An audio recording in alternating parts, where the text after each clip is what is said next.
Happy New Year and welcome to the Gavel. I'm Linda Akibe. 2020 was quite a year in the National Assembly, from face-offs between ministers and federal lawmakers to the NDDC MD walking out on lawmakers and eventually fainting during an investigative hearing. There's also the reactions of lawmakers to the COVID-19 pandemic and the NSAS protests, all in one year.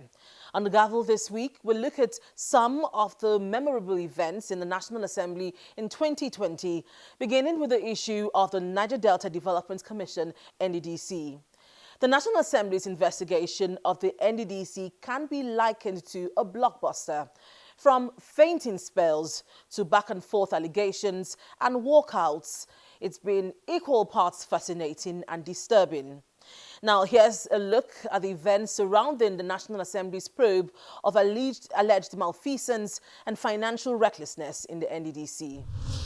The Interim Management Committee of the Niger Delta Development Commission, NDDC, faced queries from a Senate ad hoc committee on allegations of financial recklessness.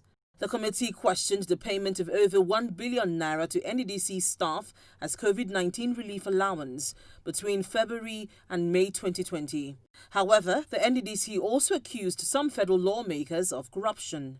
Overseas travel, you spent 85.6 million.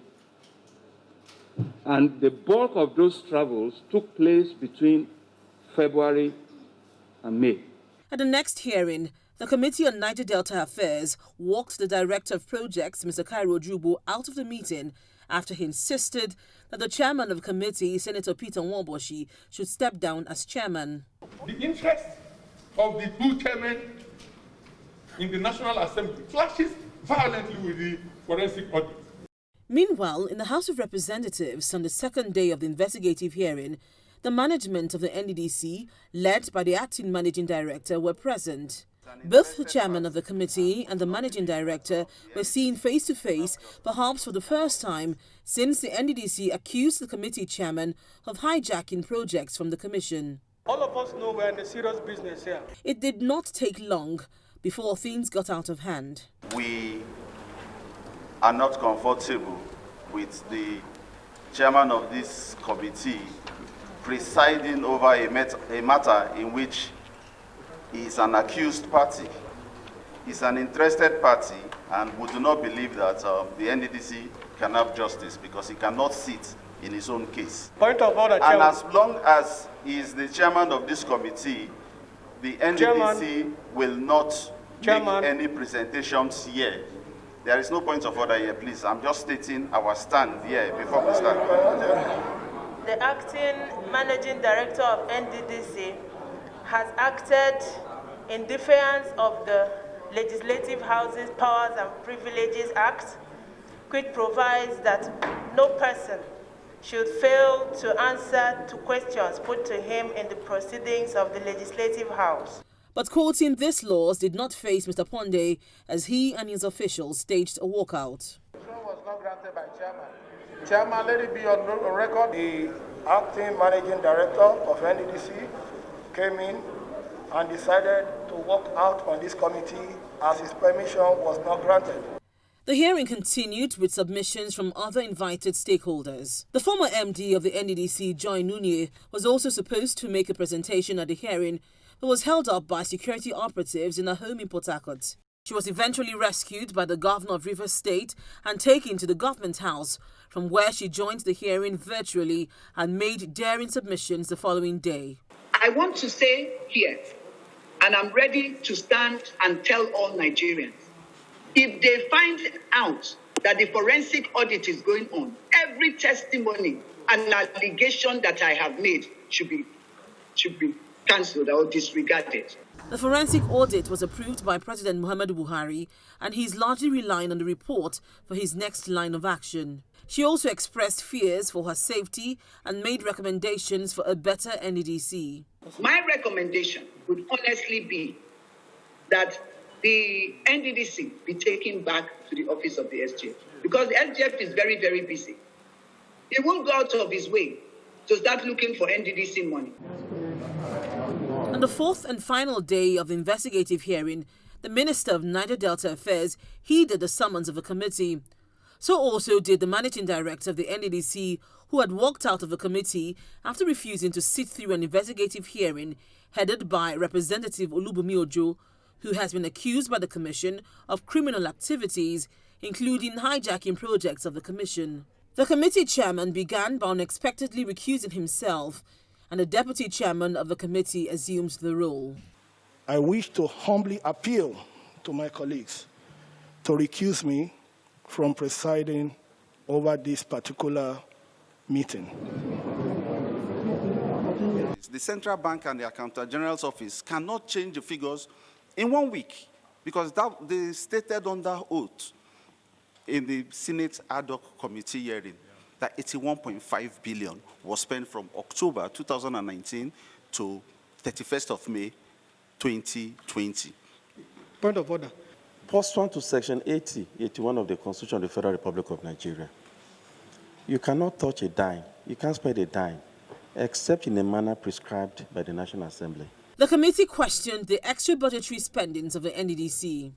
Where you said that a whopping 1.5 billion is to take care of ourselves. Is there any budget line to authorize that take care of ourselves in the budget of 2019 that we approved for you? It was not 1.5 billion, please. The figure is shown clearly. Tell us the figure. It's 1.32.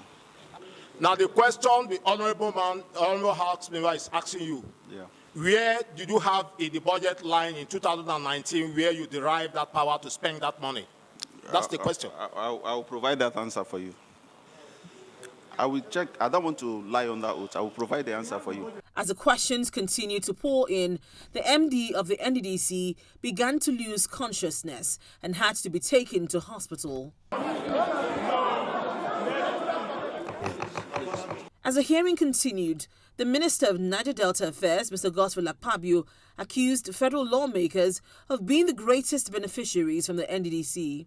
He insisted that most of the contracts of the NDDC are given to members of a National Assembly, and further accused the two chairmen of the National Assembly on NDDC of hijacking the Commission's budgets. I just told you that we have record to show that most of the contracts in NDDC are given out to members of National Assembly, but you don't know about it. It's okay. It's okay.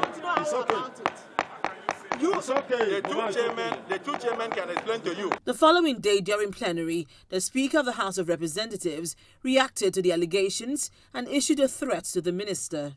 I will take this matter and this allegation and accusation very serious. And I will give the minister 24 to 48 hours.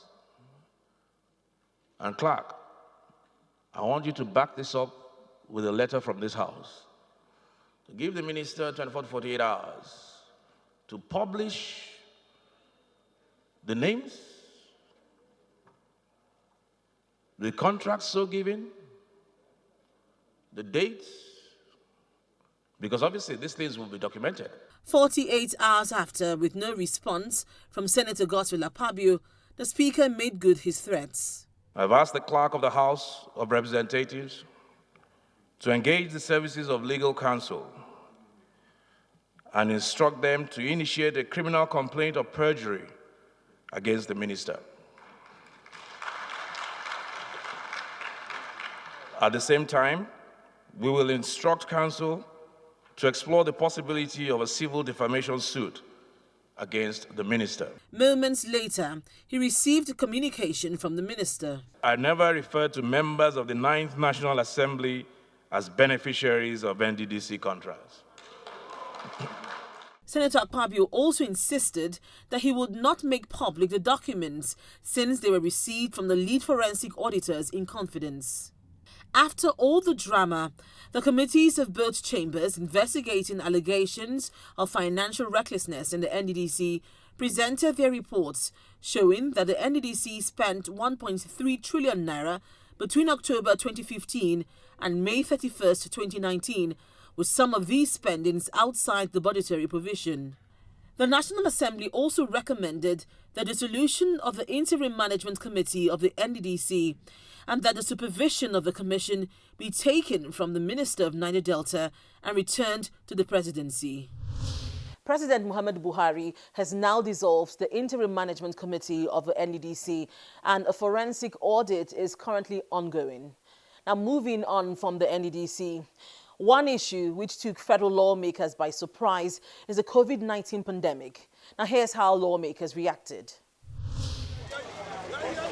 When the coronavirus surfaced in Nigeria, both chambers of the National Assembly set up committees to engage the Presidential Task Force on COVID-19 on best ways to tackle the virus. The Senate leadership undertook a tour of isolation centers, after which the President of the Senate told journalists that he was unhappy with what he saw. The temporary isolation center is really not in good shape. It doesn't look ready to receive any patient, and I believe that this is something that we have to fix between today and tomorrow. We are in an emergency. Even if we don't have people who are affected, we shouldn't just rest on our oars. The Speaker of the House of Representatives also visited the This Day Dome Isolation Center, Abuja, where he expressed satisfaction with the 300-bed facility. This place, anyone here would be comfortable as he wants to be as a patient. I'm sure with facilities like this, with proper management of the virus that seems to have ravaged the whole world. The COVID-19 pandemic compelled the National Assembly to shut down abruptly for about 4 weeks. But before then, the House of Representatives hurriedly passed an economic stimulus bill, which was expected to cater to Nigerians and businesses during the period of the pandemic. So what this bill seeks in its provision is that if you pay for your employees, you pay your employees' salary, pay as you earn. At the end of the year, the government will give you a rebate of 50% of whatever you are paid. Part of the resolutions is to invite the CBN governor to brief the House on the details of the CBN's policy measures in response to the COVID-19 outbreak. After about 4 weeks of shutting down the National Assembly because of the COVID-19 pandemic, federal lawmakers in the House of Representatives considered a bill to repeal the 2004 Quarantine Act. The bill, which was sponsored by the Speaker of the House of Representatives and 2 others, sought to increase the penalty for violating the Quarantine Act. The urgency we need now, Mr. Speaker, is providing solution the cure of COVID-19. This bill is a long-term case, not immediate cure. On that note, I am saying that we should apply the wisdom of direction.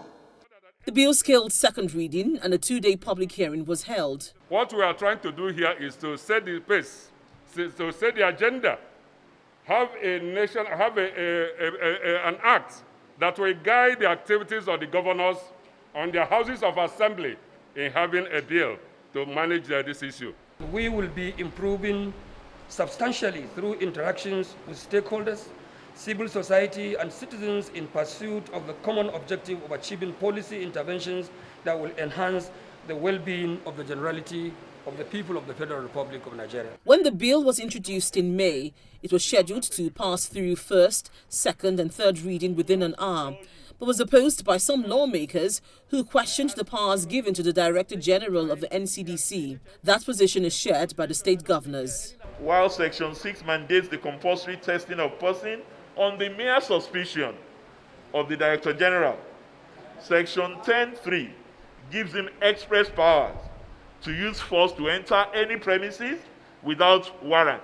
They have recommendations of their own. NAFDAC recommends that the administration of the Control of Infectious Diseases Bill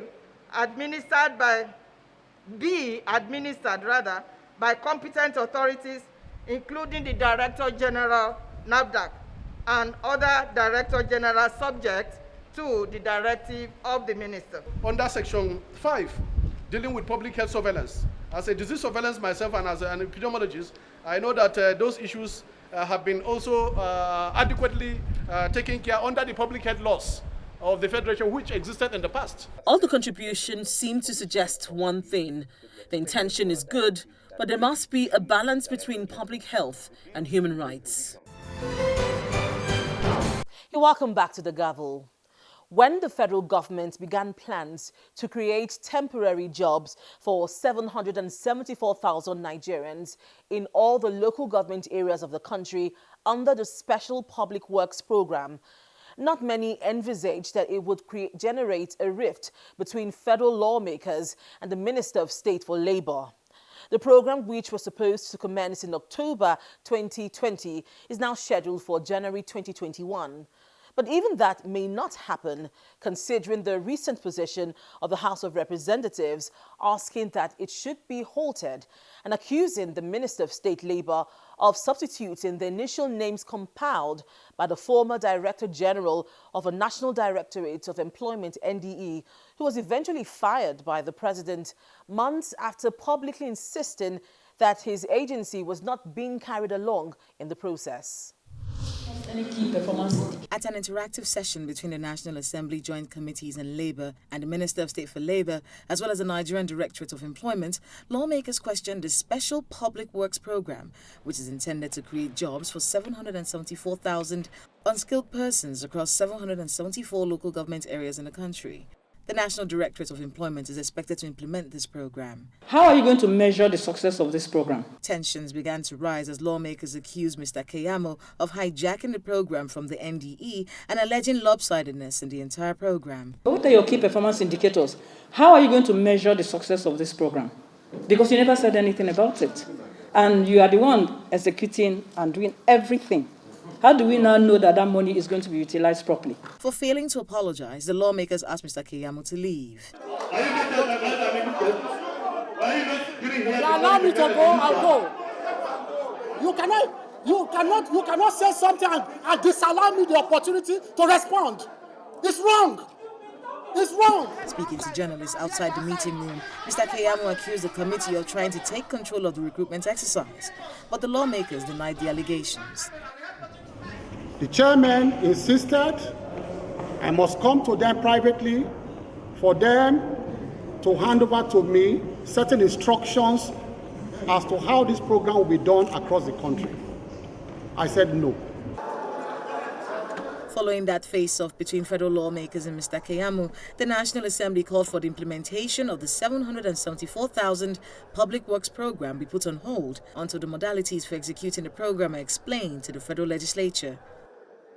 At the next hearing, the Minister of Labour, Chris Ngige, apologized over the altercation between the Minister of State for Labour and members of the National Assembly Joint Committee on Labour. I apologize on behalf of the ministry for what took place at the last time.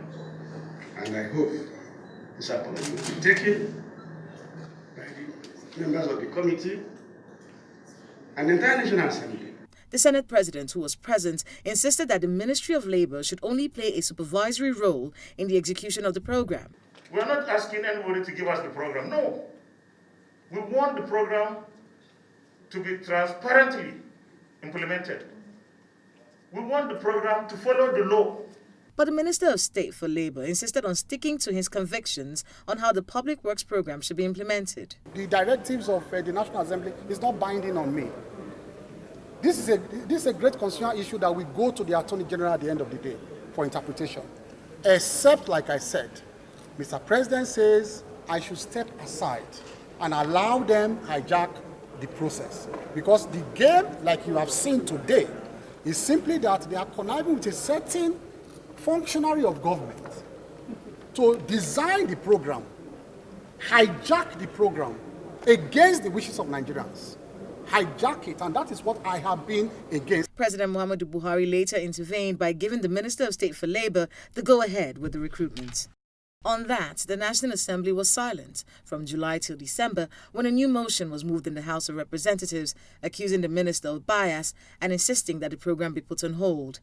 And just like the Senate, the House disagreed with the President on the removal of the Director General of the National Directorate of Employment, who had publicly insisted that his agency by law should implement the program. The removal of the DG, who seems to be following the due process in the execution of this project, So we condemn in total the removal of the DG and call for his immediate reinstatement. When we begin to see things like this come, we have to brief Mr. President beforehand, before Mr. President is being ill-advised to take a decision that will make for the ill will of this government, Mr. Speaker. The matter was directed to the House Committee on Labour to ensure compliance, even as the program is expected to commence on the 5th of January. Finally, the issue of insecurity, which dominated conversations in Parliament in 2020.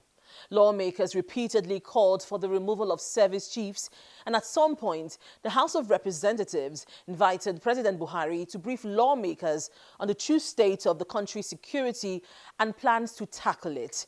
But he refused to honor their invitation. Now, here's an overview of how the National Assembly reacted to insecurity in the country in 2020.